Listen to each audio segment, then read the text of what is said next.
Assalamualaikum dan salam sejahtera. Hari ini kita akan belajar chapter yang keempat iaitu itinerary.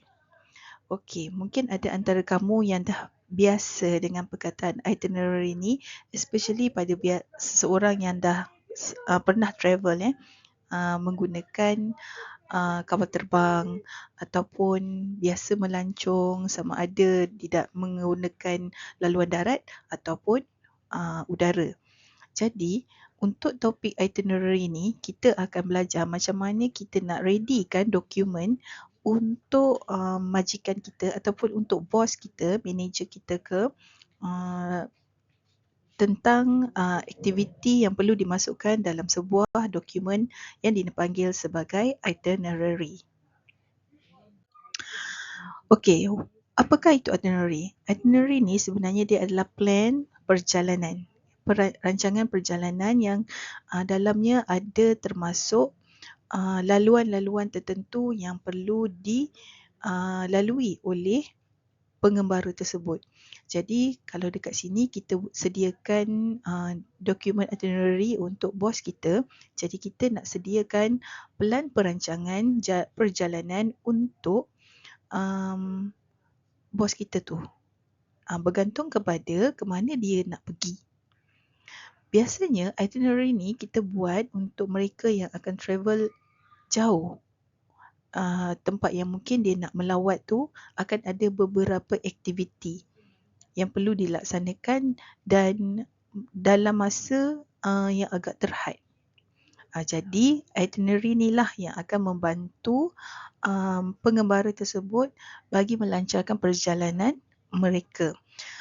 Jadi apa yang kena ada dalam itinerary ni biasanya adalah maklumat-maklumat yang penting seperti tarikh, masa, tempat, transportation details jika ada. Biasanya kalau kita mengembara ke luar negara, of course transportation details tu perlu ada. Reservation yang kita buat perlu dinyatakan juga jika kita ada buat tempahan di hotel ataupun homestay ataupun lodging, kita kena nyatakan dekat situ secara jelas di mana nombor berapa bilik dia, apakah accommodation yang disediakan jika ada, dan juga mungkin siapa yang dia akan berjumpa di tempat tersebut, siapa yang dia akan meet ataupun di-greet. Dan juga lain-lain maklumat yang berkaitan. Okey, apakah elemen-elemen yang perlu ada dalam sesebuah itinerary? Dalam itinerary biasanya kita perlu masukkan maklumat seperti ini. Ini contoh jika kita nak travel melalui udara. Kita perlu ada tarikh departure dan arrival dates. Bila kita bertolak, bila kita akan fly dan bila kita akan terbang balik. Tarikh, masa, tempat. Penting maknanya kita nak fly dari airport yang mana. So kena nyatakan dekat situ supaya kalau kita buat untuk bos kita tidak sesat. Dan bila masa kita kena tiba di airport tersebut. Kalau dia bergerak daripada rumah dia, mungkin dia akan personally dihantar oleh family atau dia sendiri drive. Tapi kalau mungkin dia bergerak daripada pejabat, kita kena sediakan juga, kena confirmkan dengan bos sama ada dia perlu dihantar oleh driver atau tidak. Kalau dekat rumah pun kita kena confirmkan jugalah. Yang ini kena bincang dengan bos masing-masing. Okey, kemudian penginapan dia macam mana? Adakah dia akan stay dekat hotel berapa bintang? Kita tak perlu nak nyatakan dalam itinerary tu 5 star ke 2 star ke, tak perlu. Kita nyatakan nama hotel itu. Mungkin kita dah buat tempahan bilik dia, kita boleh confirmkan dengan receptionist di sana. Sebab kita nak kena confirmkan ketibaan bos kita di situ supaya kita nak elakkan kesesakan jika berlaku dan juga kita tak nak bos kita menunggu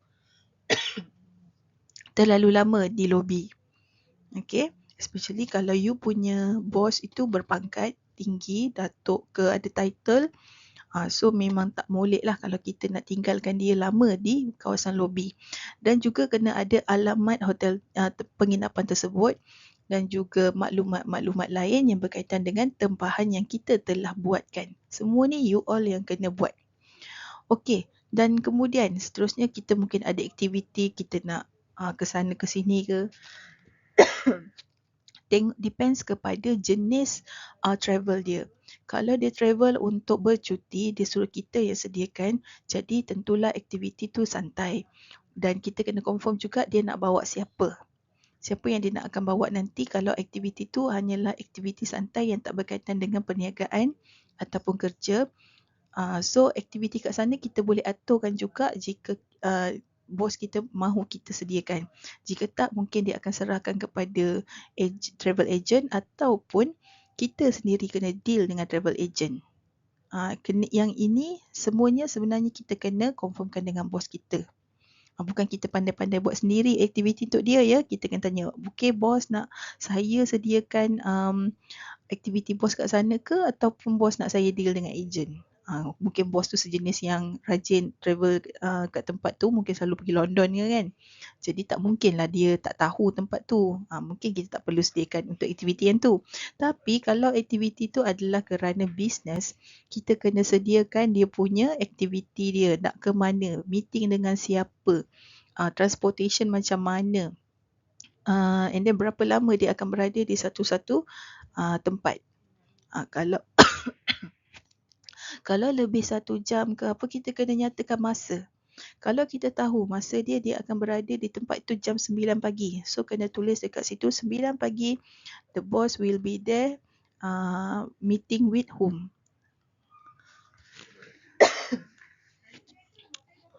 Okay. And then transportation kalau ada dia kena nyatakan juga. Kena bagi tahulah siapa yang akan ambil dia, siapa yang akan hantar dia ataupun siapakah driver dia sepanjang dia berada di sana. Sepatutnya kita kena masukkan juga dia punya nombor telefon. Kalau bos takkanlah dia nak naik bas kan. Kecuali lah itu adalah aktiviti santai bersama family dia. Mungkinlah dia perlukan kenderaan yang lebih besar yang sepadan dengan jumlah ahli yang akan travel. Dan kadang-kadang walaupun bos kita ni yang kelima walaupun bos kita ni pergi sana atas dasar perniagaan, business trip, mungkin dia perlukan masa untuk dia berehat. Jadi kita kena confirmkan dengan bos nak berehat ke tidak ataupun bos nak terus balik after the meeting or the conference macam mana. So confirmkan dengan dia, bila kita dah tahu dia nak terus balik ke apa ke, jadi senanglah kita terus saja booking tiket untuk dia balik ke sini tanpa ada aktiviti santai. Tapi kalau bos kata mungkin dia berada di sana dalam 4 atau 5 hari dan dia mungkin penat, kita boleh suggestkan bos ataupun confirmkan dengan bos sama ada dia perlukan tak masa senggang untuk dia berjalan-jalan ke, nak rehat ke, nak explore ke. Maybe bos kita tu itu the first time untuk dia pergi ke sana ataupun mungkin dia bawa seseorang yang tak pernah ke sana. Kan, mungkin dia bawa assistant manager ke. Okay. And then keenam, kita kena tahu juga meals dia. Meal dia tu daripada masuk plane. Okay, masa dia masuk plane tu, kita dah kena tanya dia dah. Bos nak makan apa, kita bookingkan tiket flight dengan mas contohnya. Jadi kita dah tahu dah apa meals yang akan ada dalam tu dan biasa bos dia nakkan business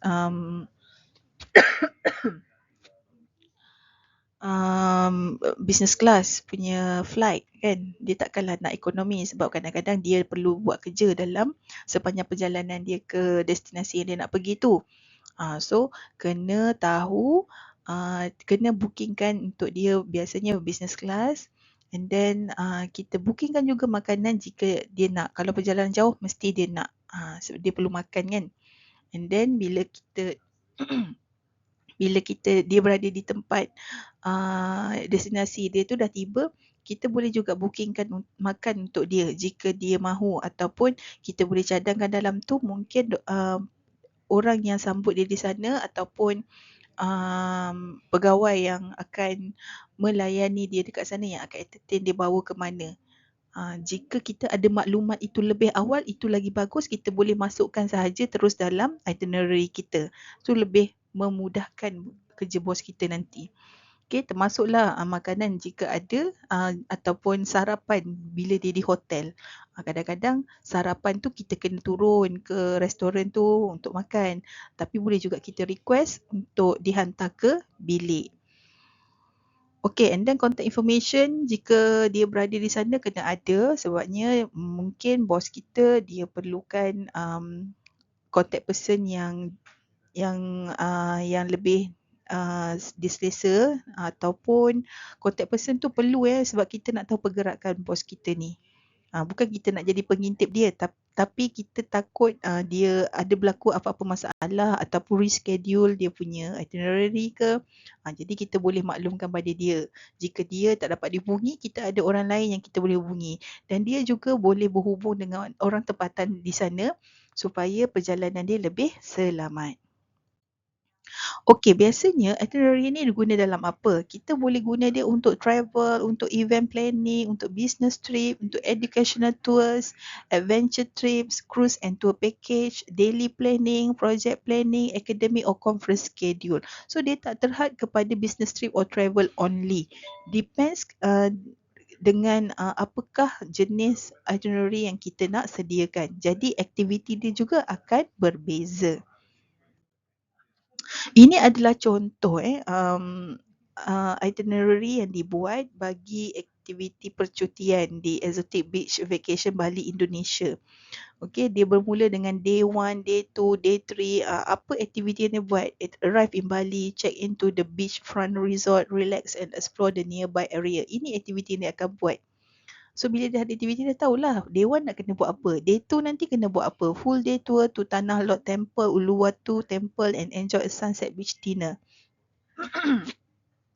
And then day 3, dia tak nyatakan dekat sini dia tak nyatakan langsung masanya. Dia hanya nyatakan day 1, day 2, day 3. Okey, katakanlah kita ada tarikh 25 hari bulan April contohnya. Vacation dia tu. So 25 hari bulan tarikh dia bertolak. Day 1, day 2, day 3, day 4, day 5, 6, 7. So berapa hari tu? 7 hari. Katakanlah dia akan kembali pada 2 hari bulan Mei. So kita kena tulis dekat sini departed on 25th and return ataupun arrival pada 2 Mei. Kena nyatakan lah. Okay, so aktiviti dia start daripada from day 1 until day 7. Okay, contoh yang kedua ni pun sama juga. Ni bukan business trip tapi dia adalah travel trip.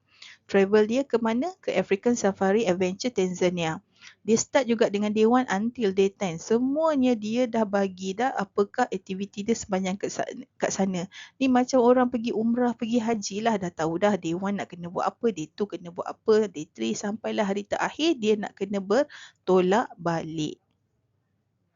Okey, ini dia. Tapi ini itinerary simple yang kita boleh buat untuk diri kita juga sebenarnya. Tapi untuk bos, contoh contoh format yang sebenarnya kalau kita nak buat untuk bos secara official, yang formal, kita tak boleh buat macam ni je. Okay, sebab nanti katakanlah ada tiga orang kita kena buatkan itinerary dia. Lepas tu kita tak ada nama. Siapa yang nak pergi Tanzania ni Siapa yang nak pergi Bali tadi dah tak tahu. Jadi format yang terbaik kamu boleh gunakan macam ni. Okay, itinerary format yang kita akan pakai untuk khusus ini macam ni. Kita kena ada itinerary title dia itinerary for Mr. Mrs. yang terlibat lah. Okay. Ke mana? Ke mana dia nak pergi? England, Switzerland, China, India, ataupun nak pergi Australia, nak pergi Jepun, nak pergi Korea, kena nyatakan dekat sini secara spesifik lah. Kalau dia kata nak pergi Seoul, Korea. Kalau dia nak pergi Taiwan, nyatakan tempat tu. Ataupun nak pergi Sabah, Malaysia. Okay, tarikhnya bila? Bila tarikh dia, and then tarikh dia akan pergi sehingga bila. Okay, and then seterusnya bahagian yang seterusnya kamu perlu masukkan tarikh dia yang dia akan bergerak tu dan hari. Tarikh dan hari, start pukul berapa dia bergerak. So katakanlah pukul 3 dia akan bergerak ke KLIA dengan apa? Dengan naik kereta ke, dengan naik Grab ke, kalau ada naik kereta kenderaan office, siapa yang akan ambil? Kena tahu. Okay, and then dia akan fly ke mana, naik flight apa. Sebab tu saya minta kamu cari semalam nama-nama flight yang masuk ke KLIA dan keluar berserta destinasi dia kan. Minimum 10 supaya kamu familiar lah dengan nama-nama flight yang ada yang keluar masuk di Malaysia. And then kita kena letak nama tempat kat mana dia sampai nanti, mungkin masa dia tiba. Okey, ni tertinggal. Katakanlah seterusnya kita nak buat hari yang seterusnya adalah pada hari Sabtu. So hari Sabtu bila dia akan mulakan masa dia? Okey, katakanlah dia akan pada hari tu kita kena letak detail, katakanlah dia ada sarapan, kena nyatakan pukul berapa sarapan, breakfast at 7 ke. Sebabnya waktu di hotel pun ada masa kan. Pukul berapa dia akan boleh mula sarapan dan akan tamat jam berapa. So kita kena letak time dekat situ juga supaya bos kita alert. Dan kita yang kalau kita travel sama pun kita akan alert.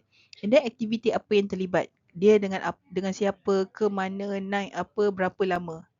Kena nyatakan dekat sini. Kalau ada 10 aktiviti untuk satu hari tu, nyatakan 10. Kalau sampai malam, sampai malam. Kalau aktiviti tu termasuk makan, makan tu pun masukkan juga. Makan dengan siapa, kalau ada, bagi tahu. So that's important info yang you kena note down. Tak boleh abaikan. And then katakanlah bos kita dah suruh remindkan pada kita supaya remind receptionist kejut dia jam berapa-berapa, kita kena nyatakan dekat situ. Tapi tak perlu buat star ni tak payah just type macam biasa je. Coming back to hotel, remind the hotel receptionist for a wake up call at 5 AM for morning prayer tomorrow. Contoh. So tak star ni tak perlu. Tak perlu. Okay?